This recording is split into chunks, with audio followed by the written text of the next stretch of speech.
This episode of the HP Outdoors Waterfowl Podcast is brought to you by Cornerstone Gundog Academy. CGA is the world's most comprehensive online gun dog training resource. They've got over 160 instructional videos that includes everything that you need to take a 7-week-old puppy to a finished gun dog. Visit cornerstonegundogacademy.com to sign up for the free preview module and begin your training journey today. Cornerstone Gundog Academy, the most advanced gun dog training resource on the web. You are listening to the HP Outdoors Waterfowl Podcast, episode 145.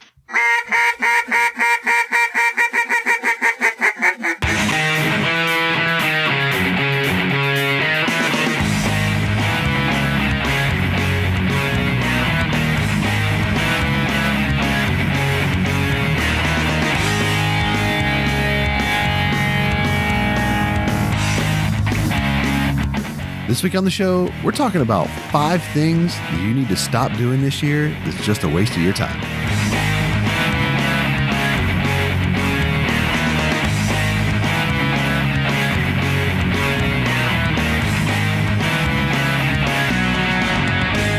All right, welcome to the episode 145 of the HP Outdoors Waterfowl Podcast. We're your on-demand audio source for all things waterfowl and waterfowl hunting, and brought to you this week by Lucky Duck. About the only creature that they can't deceive is you. Lucky Duck's more than a brand. It's a lifestyle built around the subtle art of critter deception. So while you're focused on the business end of your shotgun or rifle, know that they're completely focused on what matters most, you. So whether you're in the duck blind, dove field, on a predator stand, or chasing turkeys, they're confident that their products will help you succeed. Check out their full lineup at luckyduck.com and keep up with the latest by following them on Facebook, Instagram, and Twitter. And if you are following them on social media, you will see that they've brought a bunch of new products to the market here recently. Of note that I'm super pumped about is the 2x4 blind. Definitely recommend you check that one out. Also this week, thank you to Gunner Kennels, engineered for your dog, designed for travel and built for your peace of mind. The G1 Kennel has set a new industry standard and put Gunner Kennel in a category all its own. They're started to protect your pet, and it continues to be at the center of everything that they do.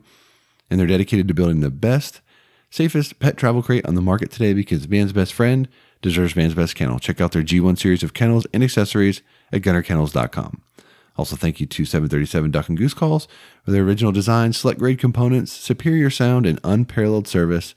737 takes exceptional pride in producing the finest quality, best built premium calls in the market today. They're made in America, and they're offered only directly to consumers through their website. Shipping in the U.S. is always free, and international orders are also accepted online. 20-day money-back guarantee and a lifetime warranty accompanies every call. 737 Duck Calls lead the flock. And finally, thank you to Old Town. Since 1898, Old Town has been building the most advanced quality watercraft products to give you the very best experiences on the water. So whether you're hunting or fishing, enjoying a relaxing paddle on the lake, there's a boat for every type of adventurer. If you haven't seen it yet, check out the new Old Town's Grab and Go watercraft designed to function as your boat, blind, and retriever. The easy to conceal 11-foot 9-inch, 56-pound solo sportsman is the ideal craft for those in search of the stable, lightweight craft that can easily paddle and even easier to transport or stash. Designed with the hunter and angler in mind, the solo sportsman is equipped with thoughtful shell tackle, tool storage, and comfortable and adjustable seat and foot braces, and an accessory track for rod holders. You can check everything out with the new Solo Hunter Sportsman at oldtowncanoe.com/solo sportsman. All right. Joining me this week, as he always does, my co-host Dan Hrushka. Dan, what's up, man? Not too much, brother. How about you? You know, it's good. It's a busy time of the year right now for me, and just trying to plug ahead and get myself in order for the fall. It feels like, we're recording this here on Wednesday night, July 24th. And I mean, July's almost over. August is almost here. And as far as I'm concerned, August is essentially hunting season, because, you're within 30 days of your early resident goose season starting, and teal seasons and things of that nature shortly after. So, I mean, we're kind of like through the worst part of the year, I think, already.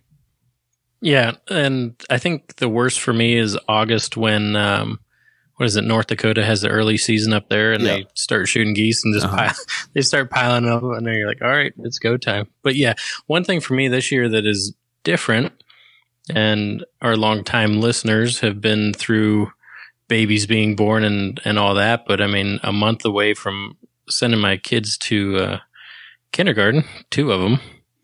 And, the whole bus schedule and everything like that, starting August 29th is their first day of school. So it is a little anxiety driven in me, I guess, just to get all the schematics and everything set up and ready to go. So pretty interesting. Pretty, we had the comfort in the field and made us feel old last week, but feeling a little old this week too, thinking about a month away. Yeah. I mean, getting your kids to kindergarten is sort of that monumental step. And, I can't remember if you guys are already doing it. I kind of think you are, but if you're not yet, I'm sure you guys will be doing the whole, take a picture on the front steps, first day of kindergarten bit. Here's my teacher. I want to, when I grow up, I want to be this nonsense. You'll be doing that bit. Good times. It's crazy. My neighborhood, first day of school, every single parent's out there on the front steps with their kid, taking photos. Straight photo shoot. Yeah. All for the gram. Do it for the gram. All for the gram. No doubt. Hey, let's take a second. Whoa. Okay, let's. You mentioned the 2x4 Lucky Duck blind. Yep. The thing, I put mine together yesterday, and it is very nice. I'm going to do a live in our group, going over it and just showing kind of the benefits of it and what differentiates it from other blinds on the market. So it's really it's roomy. It's well built. So much room for activity. Just a big, you're not stepping over stuff. You're not ducking under things. It just seems like it's thought out. It's sturdy. It's light, and definitely excited to get into that this fall. This is one thing that I haven't seen on any of the releases, but you know how you can take it from the full length and cut it in half. Yeah. And I kept thinking, well, how do the covers work? Well, there's actually a third cover that wraps around the one side. So it goes around the front, comes around, and then clips on it. So definitely something I had a question about. So if anyone is looking into that, there is a third cover that covers it when it's half size. And does that come with, or is that an accessory that you have to make? No, that comes with. Oh, with. Well, that's cool. Yep. Yeah, I haven't had the chance to unpack mine yet, and I actually just showed up today, so haven't got into it yet, but I'm looking forward to doing so. And and the rods, they put the rods in the end of the panels so they don't go all flopsy, flimsy on you. Mm-hmm. That's nice too, because there's still enough room to look out if you need to, but it's also close enough to where everything's concealed. Yeah, so that's awesome. Cool. Looking forward to that for sure.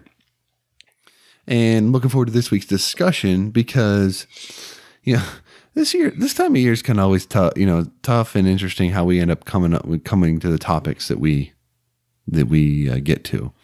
And as I've gotten older and my kids have gotten more demanding of my time, and, I've seemed like it's harder and harder to find time to devote towards my hobbies and waterfowl hunting and things of that nature, I find myself trying to, when I do get time, I try to be more efficient with that time and make use of it, where maybe in the past I didn't think as much about that time stuff because I had more time to sort of throw at it, and kind of generate a discussion amongst us about what do we do as waterfowl hunters that, in our opinions, are kind of a waste of time. And maybe saying it's a waste of time is being a little bit strong, but maybe there's something else that you could be doing with that time that would be a better use of that time, right? So, all about efficiency. Yep. Right. So, I mean, as we go through this, some of these things we'll describe as sort of a waste of time for this example, but maybe it's just something if you do this, our point is you'd be better off doing something different because it would be a more effective and efficient use of your time to focus on areas other than these. So I have no doubt we're going to get emails and stuff of people upset that we said this is a waste of your time because they disagree and whatever. And that's fine. This is merely our opinion and things that over time, maybe for us personally, have become things that we focus less on for whatever reason as we go through this. So I think that's the whole kind of genesis of this deal. And yeah, that's probably a good place to start. So we said 5. I think it'll be like 5-ish, right? Like each top, like one of the 5 might sort of let us into some other areas and things like that. So that's okay too. We'll just kind of see how it goes. But why don't you go ahead and start us off, Dan, with the first thing that's a waste of your time? Waste of my time. And this is a very tough one to start with, but I'm going to start with it. And it's more of it's tough, but I'm going to do it. I'm going to do it. I'm still going to send it. And I don't want to use the word cheap, but gear, and I'm not talking about stuff that you wear, but gear that you actually utilize in the field that takes up your time, makes you frustrated, and essentially wastes your time, getting set up, etc. So one that really comes to mind is decoy rigs. And it takes me back to, it was a hunt before work. I went to the local lake, hiked it probably, 400 yards up through the water, got to a point, and it was right before shooting time. No one else there. It was me and Kimber, and it took me I don't even know how long, 15 minutes to get half of my decoys untangled.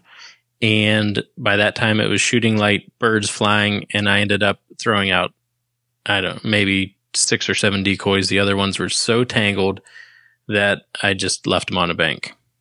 So this isn't really for newer hunters, because newer hunters, sometimes I understand the cost of getting all your equipment and you're going to acquire stuff. But as you learn, or as you have time in the field and that some of your equipment can be upgraded, think about those during the off season and try to upgrade those so you don't have those same frustrations year over year. Yeah, I mean, I can remember the first time I ever tried to hunt. I made silhouettes out of some construction material that I had laying around a job site. And, just because I didn't want to spend money in something that I was just trying for the first time.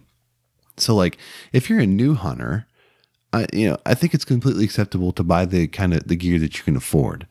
And even as you progress through your hunting career, because inevitably people are going to say, look, oh, I hunt in Carhartt and I do all this stuff and it's affordable and I can still kill birds. Yes, you can. That's not what we mean by this. What we're really getting at here is that as we've seen products develop, there have become more affordable quality options. So for example, I think it would be a waste of your time to buy 3 dozen full body piece of junk, lowest price decoys you could find, just to say you're hunting full bodies, rather than buy 6 dozen dive bomb silhouettes or something of that comparison, if that makes sense. You get more for your money. You get a quality product that's going to stand the test of time. And it's going to help you be effective in the field. Not to mention, it's going to be easier to transport and things like that. So getting focused on things just because of the dollar amount is dangerous, right? And cheap can be effective, but cheap can also make your life more difficult. And that's for each person to decide. I completely 1,000,000% concur with you on decoy rigs. I've spent literally hours untangling long lines and things like that. There is no more frustrating waste of my time when I'm trying to hunt. If you get 1 day a week to hunt and you're going to spend that time untangling decoy rigs, let's be real. And, I'm not going to say that you have to go out and buy Sitka gear, because I know there's people thinking they're saying you can't kill ducks. That's not what I'm saying. What I'm saying is, though, buy something that's of quality, and you can determine the quality that's acceptable for this, that's going to keep you comfortable in the field. If you're comfortable in blue jeans, rock on, do you. If you're not, get something that's going to allow you to be comfortable, because using the whole 1 hunt a week scenario, I don't want to get out there and then an hour into the hunt, I'm freezing and I'm miserable. Like I might as well have stayed in bed, right? At that point. Mm-hmm. So, I mean, I think that's kind of where we're going here with this is like make smart decisions within your budget and with what you can afford, and, be confident in those purchases. Here's another one. And it's not my old Beretta, the 3901, the cap on it was, didn't have like a ring for a shoulder strap, right? Mm-hmm. So I ended up actually made like what you would do with a lanyard with the like paracord. Yeah. And at the end, I had a loop that I would just put it over my barrel and then attach it to the stock, because it had a ring for some reason, but not one on the cap. And I even contacted Beretta, and I could just not find a cap that had a ring on it for that gun. So I made one, but not having that was so frustrating to me when I was trying to carry stuff. So even small adjustments like that is what I'm talking about. Like anything that can think about the things that annoy you most during a hunt and try to make those adjustments. Yeah. I mean, if you're going to do this long term, it will be in your best interest to invest in gear to the level that's necessary so that you're not adding in frustration, like based on the gear you've selected. So like in your scenario, you added that frustration into the scenario because you bought that gun, not because of some other outside thing outside of your control.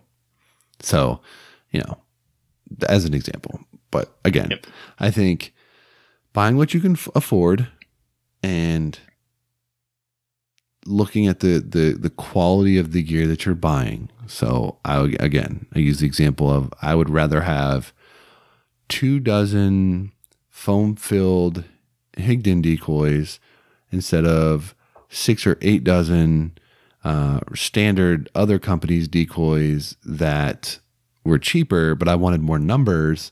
But now that I'm shooting divers over them, I'm sinking them left and right because they've all got BB holes in them, right? Things like that. You're going to buy more decoys anyway because you're going to be patching decoys constantly because they get holes and they sink and all that kind of stuff. So buy 24 this year, foam filled, hunt over them, maybe another dozen next year, like build up to that or whatever. But I think that's a better use of your time and your money than the alternative. So, again, people probably disagree with us on some of these things, and that's okay. But I think that's probably one that I've spent a lot of time on personally over the years, kind of navigating. So, you got anything else on the cheap gear bullet? Well, I kind of went down like a DIY road there a little bit, and I wanted to add. Are you going to start talking about jerk strips? No. But those are easy to do if you want to do them. But I'm just thinking about like wasted time over hunts that I've had, and a couple really long walks with the canoe, and we tried multiple things, and this will lead to a good point. But I ended up actually taking the tires and axle off of my wheelbarrow. It's like a big wide rubber one, and made a contraption to put the canoe on that. And then if you balance it right and you walk with it, you can actually walk on the front and pull it. But as you pull, you're pushing down just the way the weight is. And before we did that, we had the setup that we had only had the wheels in the very, very back. So you had to actually carry the front of the canoe. And once you got to the spot, because it's over a mile that we go, you were sweating so bad that you actually had to, strip down if you weren't already stripped down, and actually cool off and dry the sweat before you could go and hunt. So that was, you might not think it's a huge waste of time, but if you'd actually start hunting before you dried off, then you're going to have a very short hunt because you're just going to freeze. But being inventive and DIY stuff, that saved us so much time and energy that it was very, very worth doing. So think about Think smarter, not harder. Work smarter, not harder. Yeah, I agree with that for sure. I did the same thing with my canoe, but I just built a whole contraption myself out of PVC and a couple wheels and an axle from Harbor Freight. So pretty neat. You love Harbor Freight. I mean, what's not to love?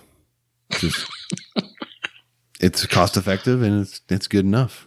And I need to see this contraption you made. Sometimes good enough is good enough. It was just a plan that I found on the internet.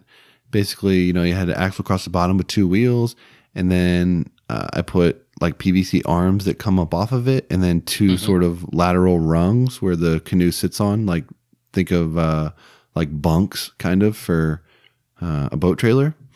Yep. But they're short. They're probably 2 feet long each. And then I also built a longer handle that angles up.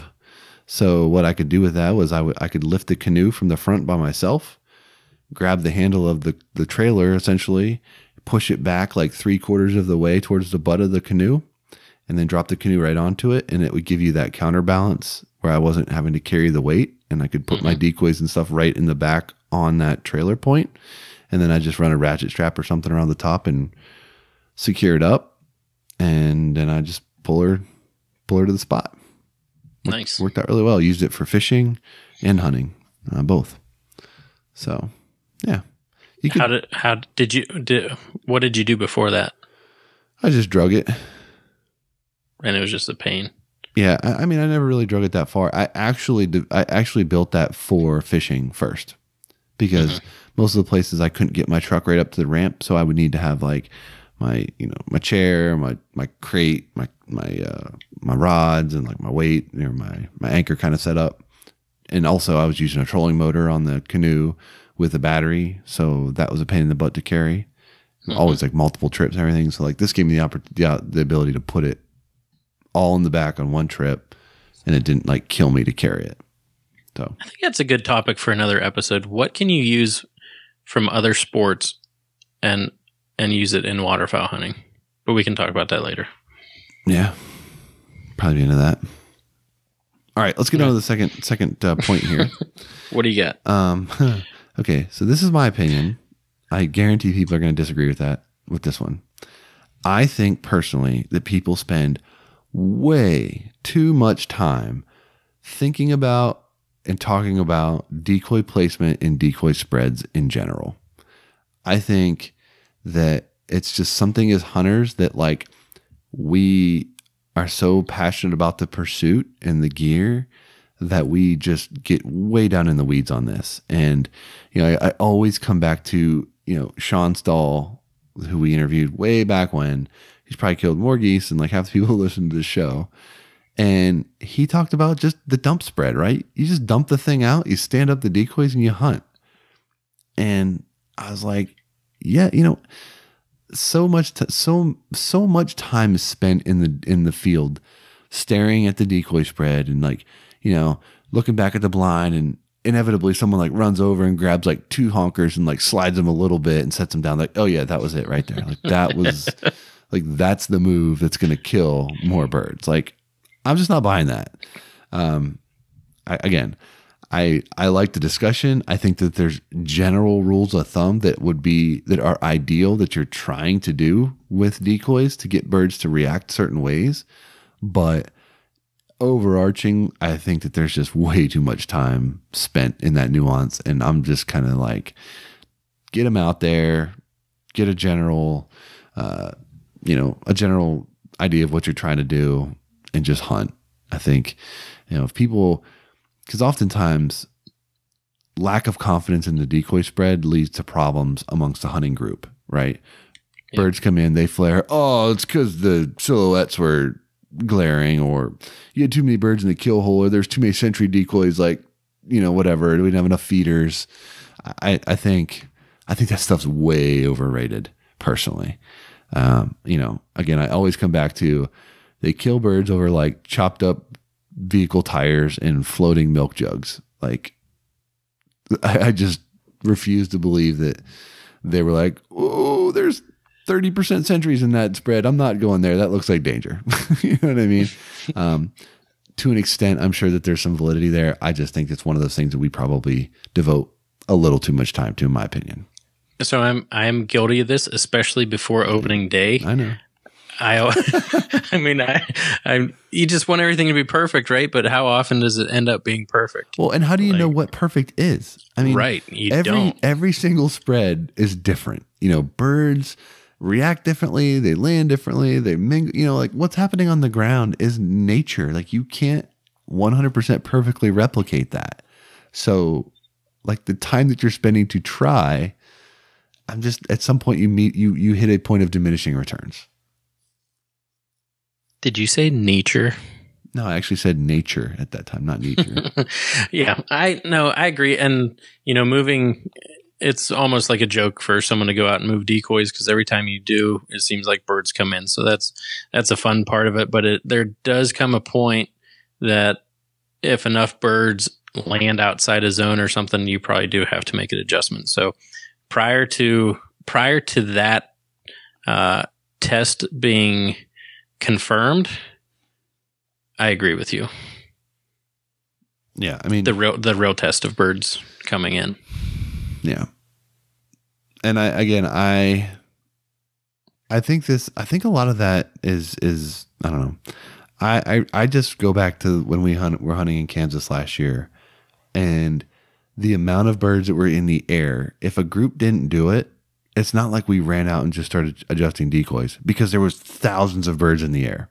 I feel like we're more apt to go down that path on making adjustments like where we hunt because we know we're only going to see about 200 or 250 birds a day in that flock, yep. In that push. So like if the first group doesn't do it, you start panicking because something's got to be wrong with the decoys, right?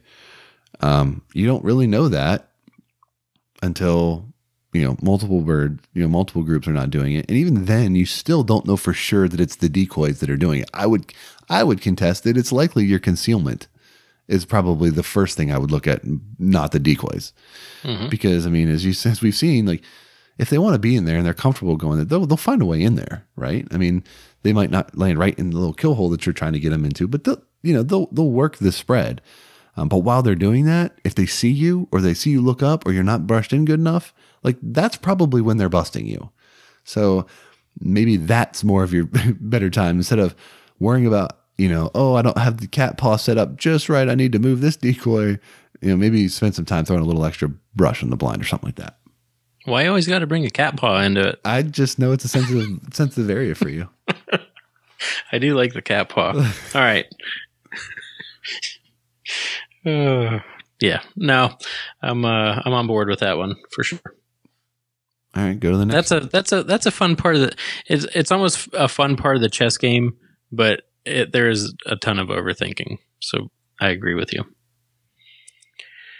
Next one. Are you ready for the next one? Yeah. All right, and this one I'm also guilty of. If I, it seems like I waste a lot of time. Yeah.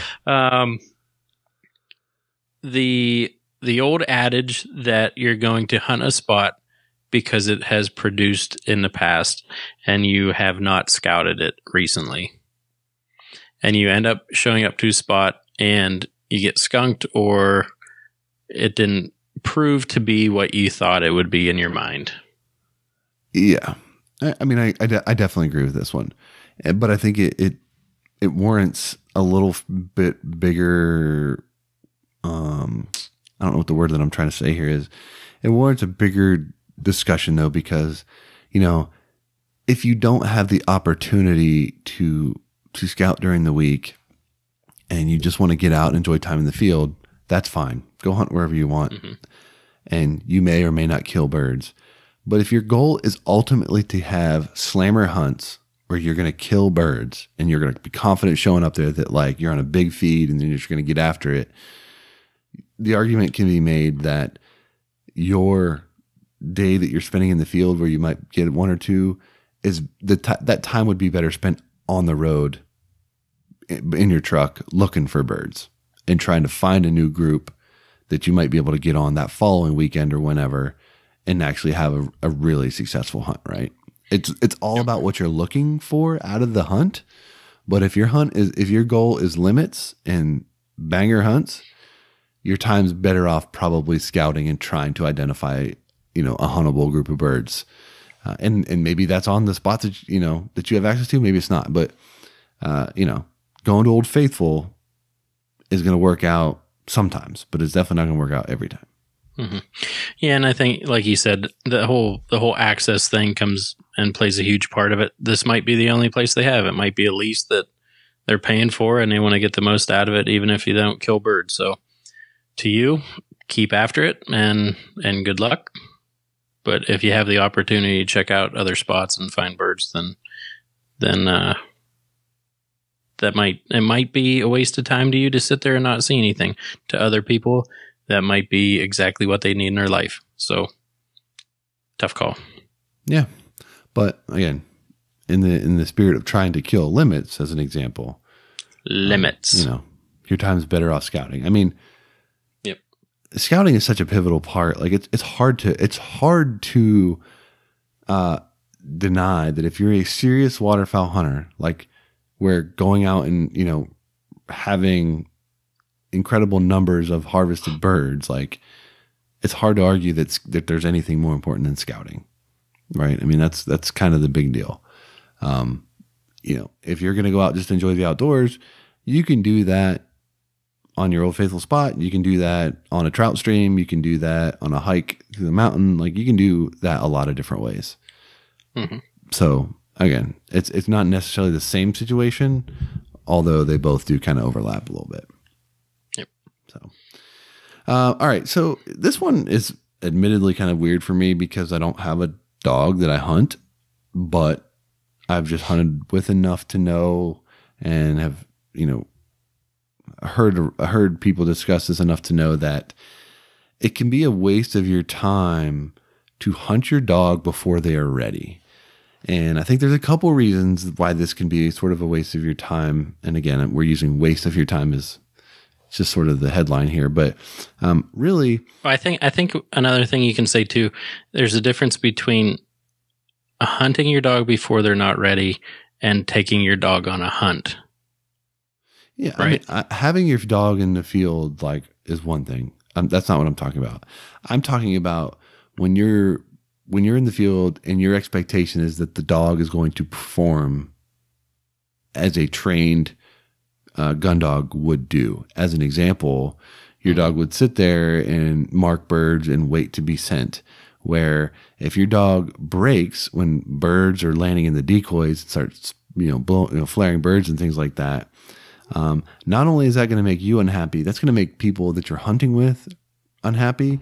And there's nothing more awkward than like when your buddy can't control their dog and you don't want to be like a jerk, but it's super irritating when their dog is like blowing birds out of the hole. Then you're not getting good opportunities to harvest them after you've done the scouting and you've worked hard to get to this point. And old boy's got a new dog and he's pumped and that's awesome. Like everyone like loves that and super excited, but maybe, the time is don't, take your dog out after the hunt, let him sniff the birds, whatever, throw some dead ones down, let it, work some skills, train after that. But like, if they're not ready, you're really putting yourself and your dog in a tough spot, and not really setting yourself up for success. Yep. And I feel like this is why a lot of guides won't allow people to bring their dogs. Yep. Because that's their reputation, right? Like if a hunt does get ruined by a dog that keeps breaking before shooting and before birds, fully commit, then that, it's going to leave a sour taste in the paying hunter's mind, right? But and not to mention it's not safe. I mean, you're putting the dog in jeopardy, in an unsafe condition by doing that. So, making sure that you're squared away there before you try that. Or if you're going to do it on a solo hunt, right? And know that your dog, you're working on these things. And if you don't harvest any birds that day, so be it. Right. That's an acceptable trade-off, but like, don't put your buddy. I think the proper, probably not even a solo hunt, but have a friend go that has the same expectations that you're going to be working with the dog and they're going to be doing the shooting. You know what I mean? So you can hold and really pay attention to the dog and get them keyed in on what they should be doing, whether it be sitting during the shot or whatever. You can keep a hand on them, or buy the Gun Dog Outdoors contraption to where, there's a release system on it. Yeah. I mean, I think that's just, it's something you see a lot. Everyone's like, well, one's too young, and, I want to hunt my dog this year and all that kind of stuff. And I'm sure that there are dogs that are ready to go sooner than others, but that's for each person to make the decision. But I think that could be maybe not a waste, but maybe a misuse of your time by trying to get the dog to perform at a high level before they're ready. Yep. And like you said, if it's a group of guys that only hunts one day a week, it's a Saturday, and you go out and a couple opportunities get ruined by that, then some people could be not very happy. Yeah. So anyway, something to think about. I feel like we're going to get messages on that one. Probably. And the rest of them. But anyway, the last one that I have is worrying about social media and doing stuff all for the gram instead of enjoying the time out with friends or family and actually being out in nature and enjoying the passion that hunting is. You know what I mean? So not just, I can't say like photography or anything like that, because I do a ton of that. But when you're sitting there and you're enjoying time in the blind and stuff, and someone might be down at the other end and they're just, scrolling through their phone nonstop and not participating in the activity, except for when you say take them, then, that's not wasting everyone else's time, but I feel like it's really taking away from your experience and your time in the field. It's definitely distracting from what you're out there to do. I actually will disagree with you a little bit on the whole camera thing, because I actually find that to be distracting too at times. Because, I don't prioritize taking pictures in the field. Taking pictures is a secondary thing to me. And that's probably why I don't have a ton of photos like some. But I find it distracting. It's just having the camera out, like doing all that kind of stuff. And I'm just trying to look for birds and just trying to hunt in the moment. Like, to me, it's just not as enjoyable trying to do that. Same with, the social media. Like I'll make posts periodically from the field just like everybody, but like I'm not going to be scrolling a bunch and doing all that kind of stuff, mainly because I'm a Sprint subscriber and I don't typically get data service from the field. So I don't really have a choice. I'm not doing much Facebooking or Insta tweeting from the field. But so when you're out in the field, that's what I feel like at home all the time. There's no service whatsoever. Yeah. It's weird. I can't live like that for very long. I'm just saying, just don't be consumed by it. And this actually takes me back, and going back to the photo comment that you made, like when I take my pictures, it's either after shots and like a dog's bringing the bird back, right? Or when no birds are in the air, I'm taking pictures of people in a blind, whatever it may be. I haven't really gotten into birds in flight during a hunt. And I think that would kind of take away from it, unless it's a actual gig to where you're doing that. But it takes me back to, playing football, and my dad would always video, just for us to have. So, we'd get back from the game and be like, Dad, what'd you think about the game? And he's like, well, it kind of sucked because I have to look through a camera the entire time. You know what I mean? So It just takes away from the experience of, the people around you and the crowd and the actual activity that's going on. So I'm very thankful that he did that. But now that I look back, I'm like, yeah, I kind of wish he was more in the moment. You know what I mean? Just for his sake. Totally. I've done that because I will take my camera to like my son's soccer games and stuff, and I'll try to get on the ends where the goals are, so like get action shots when they're coming down and stuff like that. And you totally lose perspective and just connection to what's going on with the field because you're just focused on other things. And it's definitely not something that for me is a hunter that I'm willing to pass up. So yeah, half the time I'll bring the camera and it like rarely comes out just because it's, for me, it's just one of those things that, but I mean, but another thing I think that could dovetail into this is like, posting your kill piles immediately and like all of that sort of stuff. Some people worry about so much and like how that's going to look on their Facebook page or their Instagram page or whatever. And it's like, man, like, in the scheme of things that doesn't matter like at all, Right. But if you do that, make sure the bellies are up because it takes a better picture. Okay. Another thing I'll say about social media too. That was good. You liked that one. That was a good giggle. Yeah. Okay.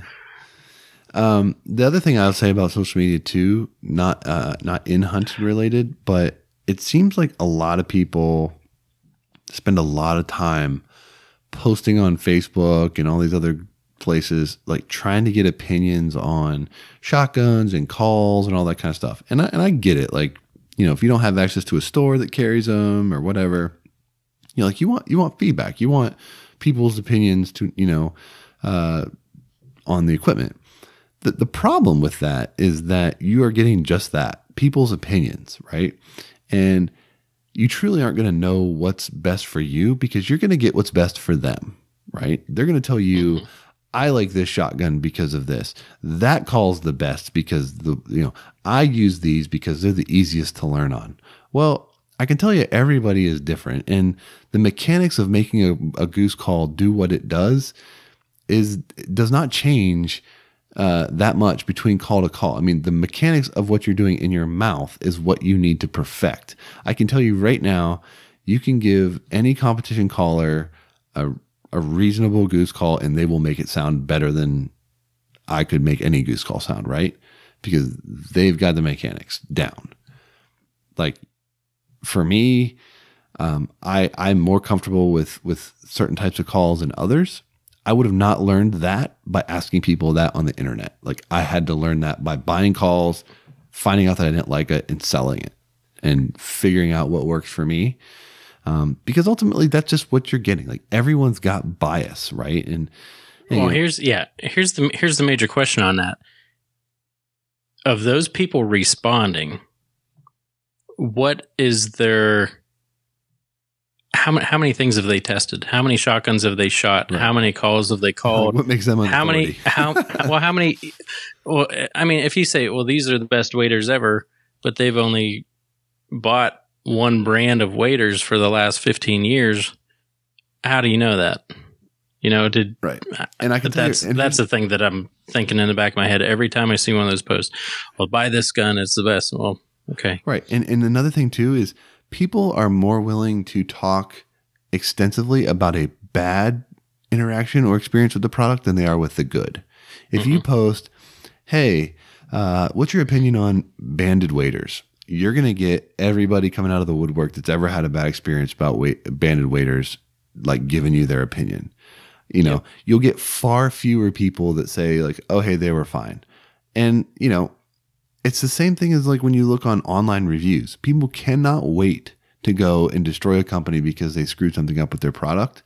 But rarely, or I shouldn't say rarely, but a significantly less portion of the consumer is willing to go on there and leave a favorable review because that's an inconvenience. That's an inconvenience to them.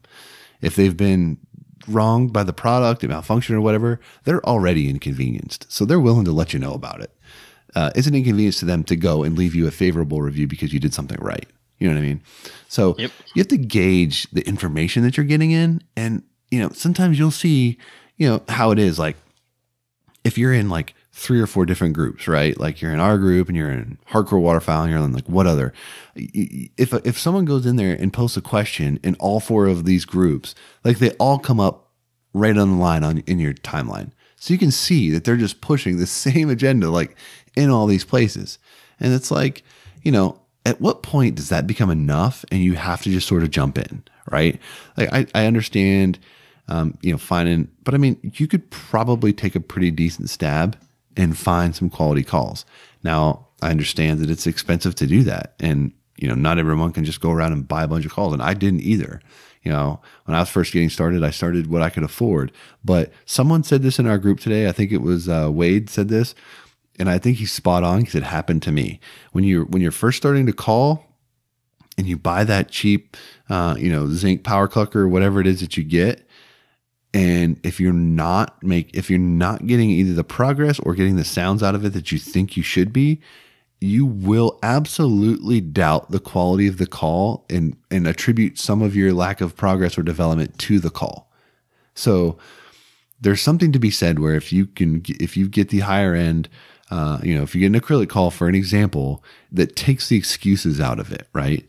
It's like, well, this is a competition call, or this is a call that, I've heard many people, and you can get a bunch of YouTube videos that sound great on this call. So if I can't make it sound like that, there's probably something that I'm doing wrong, right? That's the way it was for me. So I wasted my time definitely buying some calls, because ultimately when I started to struggle with them, I doubted that it was me, and I more wanted to attribute it to that it was just a polycarbonate call, or this one shaves the reed. I don't really like that. And, whatever it is. So if you're serious about it, and get some feedback, talk to people, whatever, taking that with the appropriate level of truth, right? Knowing that everyone's got their agenda. Just because 20 people tell you that they love R&T duct calls doesn't mean that an R&T duct call is the best for you. You're not going to know that until you try it. And, you'll have people say, well, don't, I like whatever call ABC, and I'm not into 737. Have you ever blown a 737? Like, they wouldn't, they don't know. So it's like, it's taking it all with the proper level of, I don't know what the term I'm trying to say is, but grain of salt. Yeah. Just, put the appropriate level of truth into those things and make it be part of your evaluation process, but don't make it the only evaluation process. I'm laughing right now because so many people respond to products that they haven't even touched and say they're the worst products out there. And yeah. Right. It's like, come on, dude. Right. Come on. Yeah. But, I think that's human nature, right? Like if you love okay, I'll give you a completely honest to God opinion of this. Like, I've used Sitka gear for a long time. I use it personally. I spend my money on it. I like the product. That's been documented. I've never, ever touched, seen in person, or worn a piece of KUIU gear. Never have. Would I be inclined to say Sitka is better than KUIU without ever seeing it? Yeah, I know one. I don't know the other. If you're asking me my opinion, which one I'm going to recommend to you, I'm going to recommend Sitka because that's what I'm familiar with. Not everyone is going to admit the fact that KUIU could be just as good, but I don't know. I've never used it. You know what I'm saying? So like all of that filters down to everything that we do in life. You're inherently going to think that what you have is best because that's what you know. So if you own a Beretta, you're going to think Berettas are best. If you own a Benelli, you're going to think that one's the best. Because if you own a Benelli and you think Beretta's the best, like you probably are working towards buying a Benelli or a Beretta. You know what I mean? Like it's just one of those things. So, social media is one of those things where it's for everything that's great about it. There's probably just as much bad stuff about it. And there's no accountability. There's no vetting. There's no anything. Like people can say whatever they want on there and you have no way to prove out that that's valid. So it's like the perfect way to say this is someone says, I'm looking between, I'm trying to think of it. Okay. So I'm looking to buy a shotgun and my choices that I'm considering are a Stoeger this or a Mossberg that. And these are the two that I'm between and I'd like your opinions. Inevitably, 60% of the responses will be either Beretta or Benelli. Even though that's not what they're asking for. Right. But because you shoot that or you believe that's the best, you're going to say, stop wasting your time and do this. And it's like, okay, well, you don't really know the situation of like what led them to those two guns, but how much value does that bring to the question that they're asking? Maybe for some of them, the light will come on and be like, oh yeah, you know what? You're right. I should just go buy a Beretta or a Benelli. Like that's what I'll do. I doubt that happens that much, but It probably does happen some. And I want to say, I guess kudos to the people that call people out on, I guess just jumping on a bandwagon for a company. I know, I did every once in a while on Instagram, I'll do the, ask us a question, stuff like that. And, they were asking about, I think it was like the new Heavy Shot or something like that. Yeah. And I said, I don't have that much experience with Heavy Shot, but I know that Boss will treat you right. Been shooting Boss, shot it all last year, and I'm a big fan of it. And immediately got called out saying that, come on, I know you've probably shot boxes or cases over the years, and actually that's not the case. I have not done that. And, I replied that, I've actually not shot that much. And it was a very honest answer on my part. So I ended up putting up another one and explaining myself for that, because I could see where it would just be, a product push, which I don't think we do. We actually use and believe in the companies that support the show. But I think that's something that we do a really good job of. If we don't have experience with something, we're going to let you know that. But if we do have something that works, we're going to let you know that. So it's kind of something that we've stuck to. And I do agree. That's always been our position. And, I'll address this right now because I know people are thinking this. As the show has grown and we've evolved and we've gotten relationships with more companies over the years, some of the things that we have and that we use, we get through companies through relationships and they're provided to us. Others we still buy, right? What I will say about all of that is we're to the point as a show where we've got a little bit of choice, right? I mean, like, I'm not trying to say anything, but like, we're not to the point where like I have to shoot Boss or I have to use, whatever piece of gear because that hinges on the success of the show. Like we've got other ammo companies that would happily, supply us their equipment to use and shoot. We choose to shoot Boss because from our experience, it's been the best for us. Right.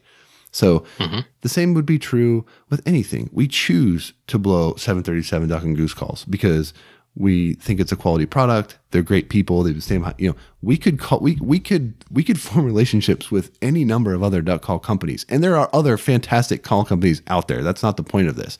My point is like what we use are products that we believe in and that we've formed great relationships because they're great people. And we believe that they are a force of good in the industry. Every company that we work with, there are good quality people at the other end of that product, right? It takes me back to when we had Garrett on with Quack Rack and just talking about, what goes on to produce that product here in the United States and all of these things. Like, that is why we partner with these companies and we shoot and we use the gear that we do and we shoot the ammo that we shoot and all of that kind of stuff. So, it's easy to say, well, they've got to say good stuff about these companies because, their relationship with the show. That's not true at all. Like if I didn't like, or if we didn't like a product, like we could turn the page and easily fill that spot. Right. That's the benefit to the people that listen to this show. Like whether we pay for something or we don't, like I will not give it a ringing endorsement and tell you to go spend your money on it if I wouldn't spend my own money on it. That's just the bottom line. So also another benefit to knowing these great people is if any one of our listeners, and this has happened before, if they have an issue with a product, then guess what? They message us, we send a quick text, and if it wasn't already taken care of, then it gets taken care of real quick. And that's the kind of companies that we deal with. And that's, we're kind of going down a rabbit hole, but definitely. How many times have you seen it in our Facebook group? And this is just tying back into social media. Like how many times have you seen it where someone goes in there and asks a question about a product and a representative from that company responds within minutes and they're talking it, getting a fix or explaining how this functions or whatever it is, just clarifying. That is added value to the listeners of the show. So, that's the kind of feedback and that's the kind of stuff that is the value. The stuff that I don't think is the value is the guy who's the the pro staffer for this particular company and just goes around, and anytime a question comes up about anything related to that product, they're just like, yes, this is the best thing ever, and like the other thing that you're talking about is trash, because that's not true. I mean, like, you may pro staff for one company, but if there are other companies that make quality gear in that same space, you may prefer one or the other, but there's other quality things. That's just the way it is. I mean, companies wouldn't stay in business if they didn't make something that was competitive and compelling for the market. So I think that's very good point. I think that's just sort of a much longer winded way to go about saying, take what you get on social media with a grain of salt. And when you're going to use it as a research tool, ensure that you're putting value in the proper places, like, don't just take it for face value and understand that there are people out there that will have an agenda sometimes with things. So, you're getting their opinion. Bottom line, you're getting their opinion. And that definitely, before you take it to social media, remember that you should already have done your own research on it and see if things link up. Yeah. And then once you find something. Yeah. I mean, what I think makes sense, and what I've seen a lot of guys do, is you may ask a question like that in the group, and you'll get a handful of companies that people will recommend. And then they reach out to the companies directly. And oftentimes what they'll do is they'll come back to the group and say, they'll provide feedback on their experience with those companies. Hey, I called, the shop, and Dustin picked up the phone and was super helpful and answered all my questions. Or, hey, when I called, whatever, they call me right back, whatever it is, right? I mean, it's like that's how you, in my opinion, get good quality information about the particular company. I think that's better use of your time than just letting every person on the internet give you their opinion of a product that they may or may not have used. I wonder if people enjoy that, if that is a waste of time. Meaning, you know what I mean? Enjoy what exactly? The pot stirring and seeing people get worked up. You know what I mean? I mean, yes, you see it every day. People definitely do it. I mean, frankly, that's part of the reason why I don't really engage on social media as much as I used to. I don't got the patience for that kind of stuff. Just a waste of your time. It is. I mean, I don't have a lot of free time as it is. And to see somebody argue about like what brand of shotgun they shoot, no thanks. I'm kind of out on that. Yep. So what else? You got any honorable mentions or anything like that as far as wasting your time? I don't know. I mean, that was a pretty good conversation. I wasn't sure exactly how it was going to go, but I enjoyed that. Was it a waste of your time? No, it was not. Honorable mentions, waste of time. Maybe don't be a waste of time for other people. Show up on time. We say it all the time, but show up on time. Don't be so hungover that you can't help do stuff. Yeah, just be a good dude. Be a good dude. Be a good hunting buddy. Yeah. I know that Hunting Buddy was a good show. One of my favorite episodes. All right. Good stuff. You got anything else you want to hit on this week before we get out of here? No. I think. Well, I spent like an hour and a half. We get like 3 or 4 opportunities per show to just go on a journey with you in deep thought and just allow it to. Well, I feel like lately, Verizon has turned into like a car dealership, and it's just not. Where are we going with this? It's just not fun to deal with. So has Verizon ever been fun to deal with? No. Well, I just feel like it used to be a lot easier. Like you go in and get your phone, get out, whatever. It's not a big deal. And now it's just like everything you have to do is just so time consuming. Anyway, the wife had like completely spiderwebbed her iPhone, right? Like the entire screen was cracked, and the kids dropped it again. It cracked more, and she's just like, I need this fixed. And I was like, well, we can order a a new screen and, I can install it. There's step-by-step online. I know other people that have done it. And she's like, yeah, so if you do that, then I'm not going to have my phone for a long time because it probably won't work. And I was like, no, it's just fixing a screen. So anyway, I go to Verizon, end up when I got my phone, she was up for an upgrade like a year ago, I think. So I got a new phone, and when I did that, I took the insurance off of hers because I was like, oh, if something happens, we'll just get her a new phone. So as small as a crack was, now she has a new phone, which she needed anyways, but just the time to update everything and, upload to the cloud so you can download it on a new phone. And it's just, I don't know. It's just not fun to deal with. Yeah, I It's just not fun to deal with. I'm the same way. So, I mean, at least your phone works when you get it. Sometimes mine often doesn't. But, yeah. So I think what I was really upset about is that I was like halfway through mowing the lawn, and cut into your lawn time. Yeah. So like, oof. And my weed eater won't start, so that's in the shop right now. I'm not a small engine repair guy. I tried everything I could. New spark plug, clean the air filter, carburetor, clean out. Is it a 4-stroke or a 2-stroke? Starter fluid. It's a 7. It took me about 900 strokes, and I couldn't get the dang thing started. Is it a 4 or a 2? It's a 2. Oh man, I kind of feel like those are pretty basic. Like I don't know a lot that can really. I know. That's why it's in the shop. I took everything apart, cleaned it up, starter fluid in it. It almost felt like the cutoff button was, like the shutoff button was engaged. You know what I mean? Like there was no. Did you check all the wires? Like, is there a ground maybe somewhere that's not good? Man, I feel like I checked everything. So anyway. No?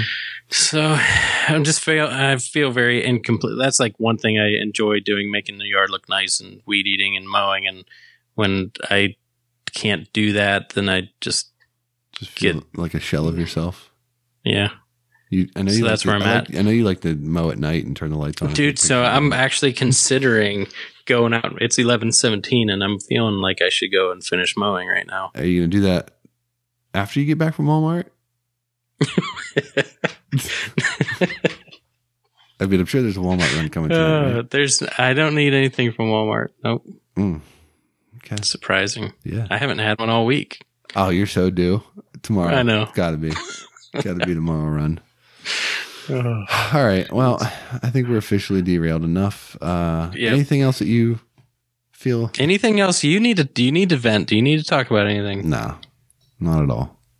I'm good to go. How's Remy doing? He's still got issues going on. Yeah. But poor dog. He's healed up from the surgeries, but he's got complications from side effects of things. So he's just a disaster. I'll tell you another sad thing is it feels like the last 2 months, and I don't know if it's from the heat or what, but Kimber, everything's fine health wise, but she just seems like the age is catching up real quick to her. So yeah, she's at that stage. It's kind of, we'll see. We'll see how she does. Every time I say ducks or geese, man, she's raring to go. But other than that, it's kind of just kind of laid back, huh? Yep. She's just an old gal now. Yep. Well, I think she's probably still got at least an early season left in her.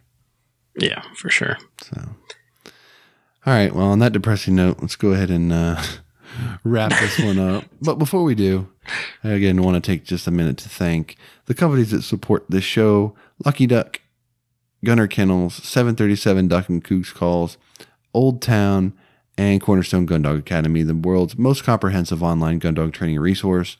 They've got over 160 instructional videos. It includes everything you need to take your 7-week-old puppy to a finished gun dog, so there will be no chance that you get your dog in the field premature before they're ready. Visit cornerstonegunDogAcademy.com, sign up for their free preview module, and begin your training journey today. Cornerstone Gun Dog Academy, the most advanced gun dog training resource on the web. All right, that does it for episode 145. Hopefully you enjoyed our discussion this week, and maybe it'll save you a little bit of time this season and can be a little more efficient and effective. If you're new to the show, head over to iTunes. You can check out all of our past episodes while you're there, and you can leave us a 5-star rating and review because it will help other hunters just like you find our show. Thanks for tuning in this week. Dan and I will be back with you next week with brand new material. So until then, for Dan, I'm Josh. Take care.